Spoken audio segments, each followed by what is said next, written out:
Muy bien, un saludo para todos los que están aquí en la iglesia, los que están a través del Zoom y a través de YouTube.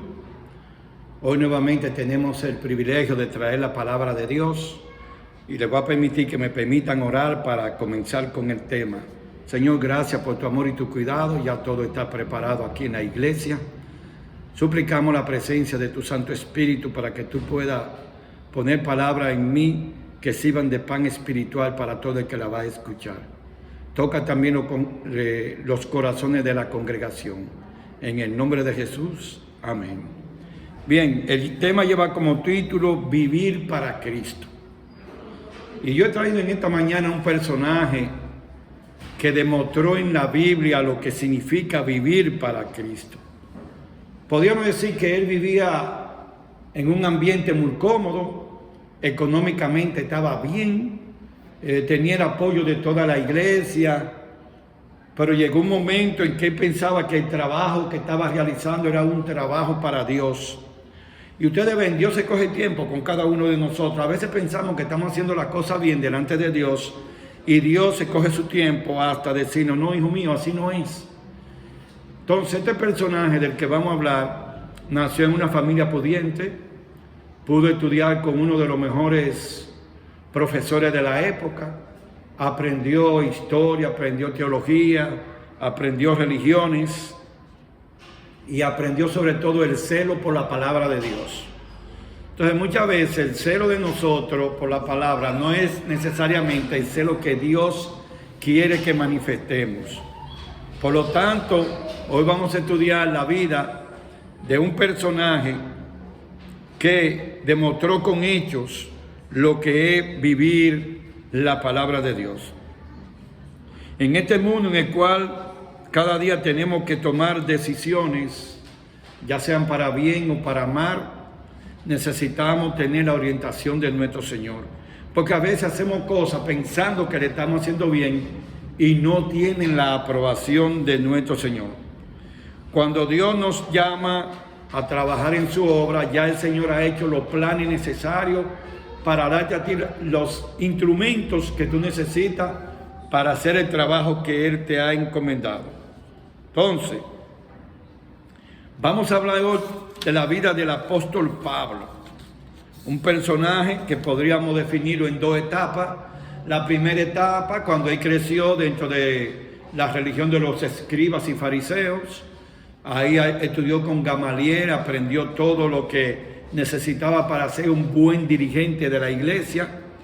Luego entonces a él se le asignó una tarea muy difícil, hermano. No era cualquier trabajo que tenía Saulo de Tarso, así se llamaba en ese tiempo, porque a él se le asignó el trabajo. Oigan qué trabajito, hermano, perseguía a los cristianos. Un trabajo que no es algo fácil. Sin embargo, el Sanedrín, se sentían orgullosos de, entre comillas, estar haciendo un trabajo para Dios. ¿Por qué? Porque ellos perseguían a los que seguían a Jesucristo, le llamaban a los del nuevo camino. O sea, la iglesia pensaba que había que mantener la tradición judía y que nadie más tenía que predicar el evangelio, nadie más tenía que tener a quien seguir. Nótese que los judíos nunca en la vida han aceptado a Jesucristo como Dios. Ellos lo han aceptado como hijo de Dios, pero nunca como Dios. Entonces, cuando Jesús comienza a predicar el evangelio que crece en toda el área donde Él va, a las aldeas y los pueblos, pues estas gentes se sintieron envidiosas de Jesús. Por lo tanto, asignaron a Saulo de Tarso esa tarea increíble de perseguir a los cristianos. Entonces, Saulo, en su celo, hermano, creyendo que estaba haciendo la cosa bien para Dios, sacaba a las hermanas de la iglesia, sacaba a los niños y a los esposos. Él daba el visto bueno para que lo mataran. Y su fama crecía. La gente le comenzó a coger miedo. Entonces, en una de esas misiones que él tenía que hacer, y voy a resumir su vida por el factor tiempo, porque me voy a concentrar en la otra parte. Él mismo le dice al Sanedrín, denme cartas con aprobación de ustedes para perseguir a los del nuevo camino que se han ido para Jerusalén, se han ido corriendo para otro lado. Y en el capítulo 9 del libro de Hechos de los Apóstoles vemos cómo él va con un equipo de soldados a hacer el trabajo que le asignaron sus jefes. En la mente de Saulo de Tarso estaba el querer glorificar a Dios y hacer un trabajo para Dios. Ahora, vamos a ser sinceros. ¿Usted cree que usted persiguiendo cristianos y matando cristianos está haciendo un trabajo para Dios? No. Pero el fanatismo religioso lleva a la gente a hacer eso. Él pensaba que estaba haciendo un trabajo para Dios. Y aquí hay una lección para ti y para mí. Muchas veces venimos a la iglesia, adoramos a Dios, pero posiblemente no conocemos a Dios. Entonces Saulo de Tarso, en cuanto a la ley, dice la Biblia, irreprensible, por el librito, se portaba bien, cumplía todas las leyes judías. Pero había un problema, él no conocía a Dios. O sea, ese Dios que él adoraba, al que él le servía, no lo conocía. Porque si él hubiese conocido, no persigue a Jesús, ni a los seguidores del nuevo camino, es decir, a los seguidores de Cristo. Sin embargo, Saulo de Tarso, entendiendo que estaba haciendo una labor para Dios, y lo del Sanedrín también, porque el problema es el fanatismo, cuando tú te ciegas y tú quieres poner la tradición por encima de lo que dice la Biblia. Camino a Damasco, se encontró con el Señor, y me gusta la expresión de Jesús. Jesús le dice: Pablo, ¿por qué tú me persigues? Y oigan la respuesta: ¿y quién eres tú? ¿No se dan cuenta? Él estaba adorando a Dios y no conocía a Dios en persona, porque Jesucristo, dice la Biblia, es el mismo Dios. Por lo tanto, él estaba adorando a un Dios que le habían enseñado a los judíos, no al Dios de la creación, no al Dios establecido en la palabra de Dios. Por lo tanto, cuando Jesús le dice: Saulo, ¿por qué me persigue? Y dice: ¿quién eres tú? Y él dice: yo soy Jesús a quien tú estás persiguiendo. Indudablemente que hubo un choque emocional, hubo un choque teológico en la mente de Pablo. ¿Cómo que a Jesús? Y al que yo he leído y he estudiado toda mi vida, y que me enseñó Gamaliel, ¿y quién fue? Gamaliel enseñó un Dios teórico. Aquí estamos hablando de un Dios práctico. Aquí Saulo se encuentra con la realidad de que está persiguiendo al Dios que le puede dar la vida eterna, señores, porque eso es lo que debemos entender. Ahorita estábamos hablando del asunto del domingo y del sábado. Es un asunto de lealtad a Dios. El sábado no te salva, el domingo tampoco te salva, pero a quien tú le pones el corazón, ahí está todo lo tuyo. O sea, yo guardo el sábado por serle fiel a mi Dios, o yo guardo el domingo por serle fiel a la tradición o a la ley de los hombres, porque quien inventó el domingo para guardarlo fueron los hombres. Entonces es un asunto de lealtad. Pablo estaba en ese mismo camino. Él era fiel a la iglesia, le era fiel a las tradiciones de la iglesia, a los dirigentes de la iglesia, pero no le era fiel al Dios de la Biblia. Ahora, estoy hablando de Pablo llamado Saulo de Tarso, hasta ese momento. El perseguidor, el que no tenía compasión de las madres, lo sacaban con sus niños de las iglesias, arrastraba a los esposos y daba la orden para que lo mataran. Pablo nunca mató a nadie, pero él tenía la autoridad de decirle: apedréenlo. Pero un día, en ese afán de vida, él se encontró con Esteban. ¿Y saben realmente qué cambió la vida de Pablo? Aparte de esa entrega con Jesús ahí en el camino a Damasco, ese encuentro. Ya el Espíritu Santo venía trabajando con Pablo. Cuando mataron a Esteban, que él dio el permiso, y la Biblia dice que él se quedó con la ropa de Esteban. Esteban dijo antes de morir: Señor, no le tome en cuenta este pecado. Y eso le trabajó a Pablo. O sea, yo te estoy matando, estoy dando el permiso para que te maten, y tú le estás diciendo a Dios que me perdone por lo que yo estoy haciendo. Sí. Así sucedió. Pero eso, aunque fue trabajando en el corazón de Esteban, él no dejó de hacer su trabajo. Por eso es que cuando él va camino a Damasco, tiene Jesús en persona que enfrentar a Esteban, a Saulo de Tarso. Ya el Espíritu Santo estaba trabajando en él, pero todavía no se había entregado. Y muchas veces sucede hoy en día con personas que se le hace el llamado, que ven al camino del Señor, el Espíritu Santo lo toca, y entonces quieren venir a la iglesia, pero como que lo están pensando mucho, y llega un momento que las cosas del mundo lo vuelven a llevar para atrás. Entonces, aunque Saulo siguió cumpliendo las órdenes de sus superiores, ya Dios estaba trabajando en su corazón. Pero cuando se encontró con Cristo, entonces ya, vamos a olvidarnos de Saulo y hablemos de Pablo. Ahí hubo un encuentro con el Señor para toda la vida, hermanos. De ahí cambió Saulo a Pablo. ¿Y qué podemos ver? Vemos a un hombre que decide predicar el evangelio al precio que sea. Ahora, nótese, lo que usted siembra, usted lo cosecha, ¿sí o no? En las iglesias no querían saber de Pablo, tenían miedo. No, él está haciendo ese drama para matarnos a nosotros. Y los judíos no querían recibirlo, ni los de las demás etnias, es decir, los griegos, los gentiles, no querían recibir a Pablo. Hasta que Bernabé y el mismo Pedro le dijeron, no, señores, le vamos a decir qué pasó con él. Y le contaron de ese encuentro en Damasco. Así la congregación comenzó a cogerle confianza. Para el principio se escondían y no querían que Pablo predicara en ninguna de sus iglesias. Entonces, después de eso, entonces Pablo se abrió al evangelio y debemos recordar que Pablo fue elegido para predicarle a los gentiles. ¿Quiénes son los gentiles? Usted y yo. Todo el que no es judío en este mundo es gentil. Los judíos son los que traen la sangre de Abraham. Nosotros somos descendientes de Abraham, pero por fe, no tenemos la sangre de él. Por lo tanto, Pablo predicó a los gentiles y hizo un trabajo extraordinario, un trabajo mayor que hicieron los 12 discípulos. Ahora, yo le pregunto a ustedes, y he traído aquí unos pasajes para compartirlo. ¿Ustedes creen que la nueva vida de Pablo fue fácil?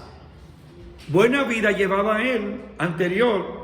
¿Por qué? Porque él era miembro de Sanedrín, vivía en su casa como un rey, no tenía compromiso de salir por ningún pueblo, a menos que no fuera a perseguir a los cristianos, y tenía fama de respeto y de honor, y económicamente estaba bien.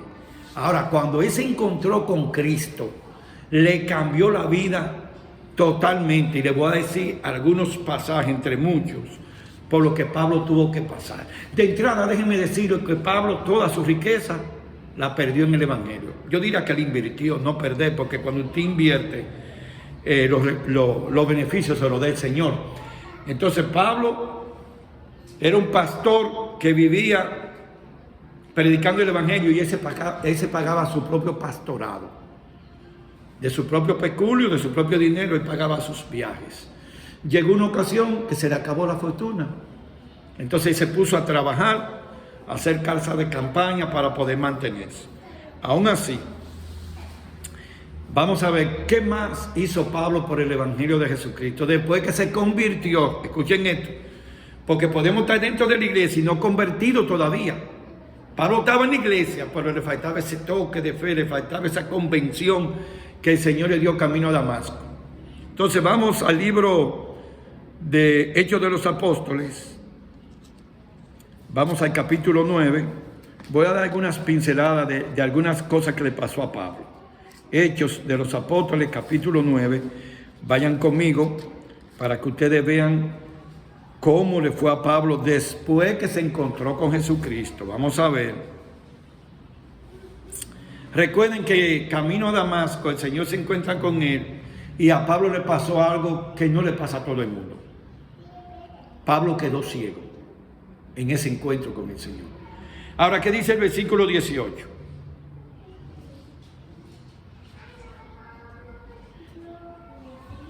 Ananías fue comisionado por el Señor para que le devolviera la vista a Pablo. Verso 17. Fue entonces Ananías, entró en la casa y poniendo sobre él las manos le dijo: hermano Saulo, el Señor Jesús que se te apareció en el camino por donde venías, me ha enviado para que reciba la vista y sea lleno del Espíritu Santo. Oiga que dos bendiciones: que le devuelva la vista y que también le dé el Espíritu Santo. Al instante cayeron de sus ojos como escama y recobró la vista. Se levantó y fue bautizado. Y habiendo tomado alimentos, recobró la fuerza y estuvo Saulo por algunos días con los discípulos que estaban en Damasco. Yo quiero hacer una pregunta a ustedes. Pablo no estaba bautizado en su religión. ¿Qué ustedes creen? Sí. ¿Y cómo dice aquí que fue bautizado otra vez? Y que se le dio ¿qué? El Espíritu Santo. Porque se supone, hermano, que cuando Pablo andaba matando a los cristianos no tenía el Espíritu Santo. tenía el otro espíritu. Aquí él tuvo que nacer de nuevo, hermano, se bautizó de nuevo. Posiblemente ya estaba bautizado por el agua con los judíos, pero le faltó del Espíritu Santo, porque el Espíritu Santo es que santifica tu vida, el Espíritu Santo es que te cambia. Entonces aquí Pablo no solamente recobró la vista, sino que fue bautizado. Entonces, primera bendición que Pablo recibe, recobra la vista, ¿saben? No le quedó igual, nunca más le quedó igual, pero recobró la vista y fue bautizado. Seguimos leyendo ahí, vamos al versículo 23, del mismo capítulo 9. El 23, ¿qué dice? Cuando Pablo comienza a predicar que los judíos no creen la convención de él, vea lo que dice el 23. Pasado muchos días los judíos resolvieron en consejo, ¿qué cosa? ¿Por qué ellos querían matar a Pablo? Porque ya Pablo no trabajaba para ellos, hermanos. Ya Pablo no andaba persiguiendo cristianos. Ahora Pablo andaba ganando cristianos para el reino de los cielos. ¿Ven el cambio? En vez de perseguir y matar, ahora yo estoy recobrando a lo que Satanás tiene. Se lo estoy quitando. Porque de paso, déjenme decir la verdad. Aunque Pablo trabajaba para el Sanedrín, Pablo trabajaba para Satanás. Si usted mata a un hijo de Dios por celo o fanatismo, usted está trabajando para Satanás, no para Dios.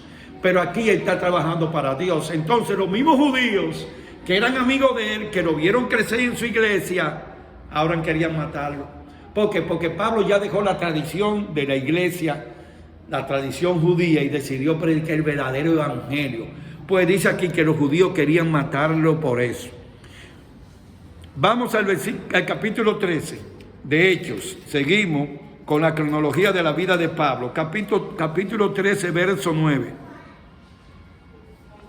Aquí le voy a dar la clave de cómo Pablo cambió su nombre de Saulo a Pablo. Antes, cuando él perseguía a los cristianos, se llamaba Saulo de Tarso.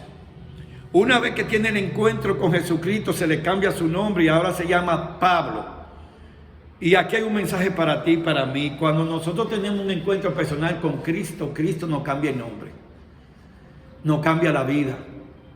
Ya no tenemos a Saulo de Tarso, el perseguidor. Ahora tenemos a Pablo, el que predica a los gentiles.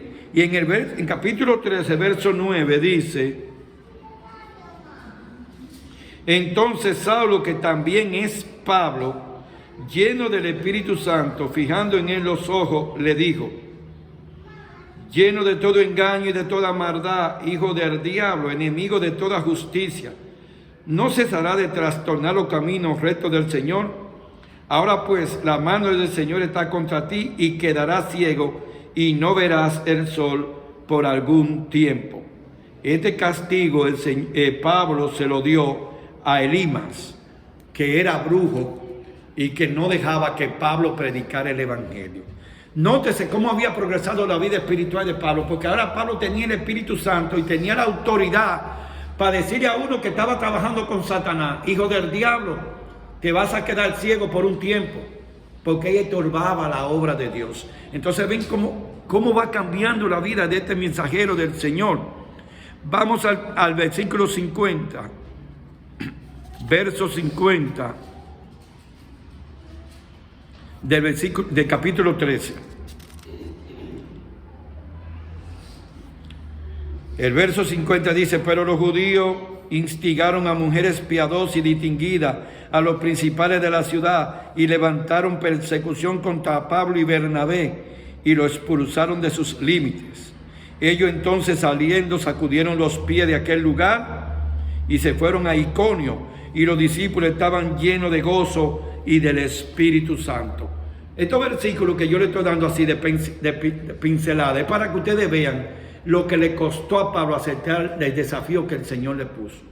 Donde quieran que los judíos lo veían predicando, le armaban un alboroto. Pero aquí, ¿sabe qué usaron ellos? Las mujeres de la alta sociedad, las que estaban casados con romanos, que tenían buenas relaciones, y también con los judíos, y ellas convencieron a su marido de que armaran un complot contra Pablo. Ahora le digo algo: la vida de Pablo estaba en las manos de Dios. O sea, solo Dios permitía si él moría o no. Y el tiempo lo demostró. No fue una sola vez en la que a Pablo trataron de matarlo, no fue una sola vez que Pablo cayó preso, no fue una sola vez que le dieron 39 latigazos. Y en una ocasión lo sacaron de la ciudad, le estaban dando golpes. Y si no es porque Dios intercede a través de uno de los funcionarios romanos, lo matan al pobre Pablo. Entonces, ¿dónde está el asunto aquí? ¿Qué cuesta, señores? Cuesta, yo lo he dicho y se lo puedo repetir. Para seguir a Cristo hay que pagar un precio. Aquí Pablo estaba pagando un precio por serle fiel a Dios. Pablo pudo haber dicho, no, Jesús, yo me voy a devolver. Yo voy a vivir mi vida antigua, porque esta vida que yo estoy pasando contigo es una vida que yo no la quiero vivir. Pero Pablo dijo, no. Recuerden el versículo de la lectura bíblica. Pablo dijo, para mí el vivir es ¿qué? Es Cristo. Y morir, ¿qué cosa? Ganancia. Señores, podemos perder todo en este mundo. Y si morimos en Cristo, lo ganamos todo. ¿Saben por qué? Porque el Señor tiene miles de cosas mejores que las que vamos a perder en esta tierra. Aquí, ¿qué vamos a dejar? Enfermedad, dolor, tristeza, cosas materiales y hasta la muerte la vamos a dejar aquí, pero en el reino de los cielos todas esas cosas van a desaparecer. Allá tendremos salud eterna, tendremos vida eterna. Como yo decía anoche en el Zoom, no tendremos que pagar ningún servicio. Allá no se va a pagar agua, luz, teléfono, comida, nada, servicio médico, nada, porque todo es gratis, ya que Cristo lo pagó por ti y por mí. Entonces, señores, la vida que Cristo nos ofrece es 1000 veces mejor que la de esta tierra. Pero hay que pagar un precio. Cristo paga el precio tuyo en el Calvario. Dice, mira, ya yo morí por ti, así que por medio de mí tú puedes ir al cielo. Eso está bien. Pero ¿qué precio debemos pagar en seguir a Jesús? Que entonces debemos dejar de hacer cosas que a nosotros nos gustan para comenzar a hacer cosas que a Jesús le gustan. Y ahí está el problema. El conflicto interno. Jesús dice, como decía el doctor en la clase, Jesús dice, no miente, no roba.